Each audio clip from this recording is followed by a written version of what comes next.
Down the Rabbit Hole is a segment where I answer a question that I ask myself. Andreas, hey, what is an NFT? I'd like to tell you that NFT means naming failure total, because the term NFT is one of those things that is very difficult to explain and very poorly named. An NFT is a type of deed. The acronym NFT means non-fungible token, which is what I like to call a negative explanation.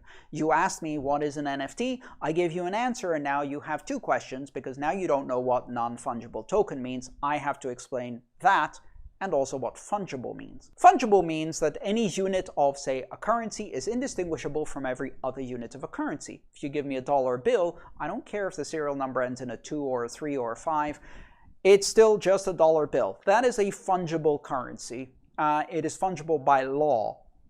If, however, I give you the title and registration of my current vehicle, then you will say, hey, can I use this to claim ownership to any vehicle? No. You can only claim ownership to the Toyota Corolla that I'm currently driving. The specific one with this registration number, that is a deed. It's a title of ownership. It is non-fungible because it does not represent any possible variation of that type of item. It represents a specific instance. Not any Toyota Corolla, not any car, this car. And so that is what a non-fungible token is. It is a token that represents a unique item. Now, it can be a physical item, for example, a house, a boat, a car, or it can be an intangible item, for example, a picture, or the intellectual property of my logo, or something else. And that may have some degree of recognition by some authority or none at all. For a digital item, you can prove ownership with the blockchain, and the digital item itself may give you some kind of special privileges. Now, let's say, for example, you have a non-fungible token that is related to a piece of art, a digital photo.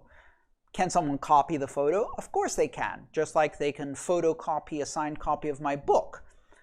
But it's still not the original signed copy of my book that I signed. They can't copy the non-fungible token that proves that it was issued by me, for example, and therefore that's what they own. They don't own the digital image because that can be copied. They own the proof that I issued it, which gives them bragging rights. It gives them the ability to say that they are a patron of my work. It gives them the ability to say that they have recorded a unique moment, and that may have meaning or value depending on how you look at this space. It's very often easy to be cynical about these things and not see why these things might have value, but I think they do. I think that they can have meaning for those who collect these things. Ultimately, that's what they are, collectibles, but they're programmable collectibles that have special features.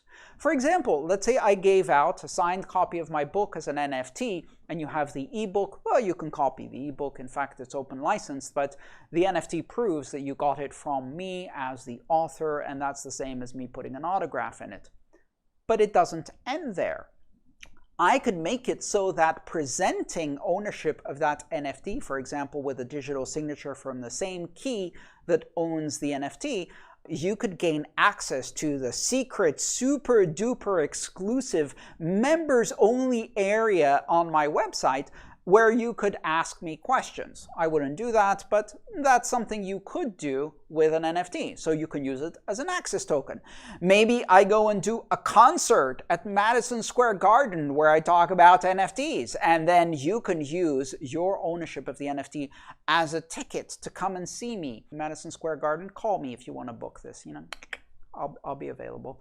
And then you could also use it to do something in the real world. For example, if I represented the title and registration of my Toyota Corolla with an NFT, maybe the NFT could sign a message that starts that car. So effectively, it's also the key. It opens the door and allows you to drive away. So if I transfer ownership of the NFT to you, you can now use that as a digital key to start the car and drive away. So ownership and control over the asset becomes one and the same. And there are many other things. I could also do things like deliver a stream of royalty revenues, dividends, or royalty payments to my audience. So these things are very flexible. They allow us to do things with tokens. And the only characteristic that makes something an NFT is the fact that it represents a unique item of any tangible or intangible form, and its ownership can be verified on a blockchain, can be transferred on a blockchain, and you can build secondary markets and various programmable features. Other than that, it's a token. And anything you can do with tokens, you can do with non-fungible tokens, but they have some very unique properties because they are non-fungible. Can NFTs expire? If you want them to, they don't expire at the moment, but you could implement a kind of enhanced NFT standard that has some additional features, including expiry. Let's think about this for a second. What is an NFT? Very much like an ERC20 token, an NFT, which if I remember correctly is a ERC721, I don't remember the number by heart. That type of token specification specifies the minimum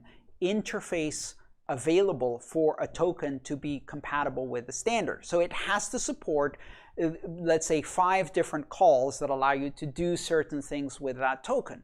The code base of an NFT or an ERC20 token doesn't have to only restrict itself to the 5 function calls that are defined in the ERC specification. It has to have those so that other applications, exchanges, etc. can interact with these things in a way that is standardized and compatible with all of the available wallets, but you could do more. And many tokens do more things. They have additional capabilities, features, or even limitations, constraints that are implemented in code and with function calls that are outside or extensions of the standard. And those may be further standardized with additional standards or not. They may be custom to a specific NFT. So you could write an NFT that has some additional functions that do things like expiry, and you could implement those functions so that each NFT also has an additional field, which is maybe its expiration date, and then you could check if it's expired or not, and you could limit how the other functions work. So yes, you can do that. That's the interesting thing about programmable smart contracts. Hi, thanks for watching the video.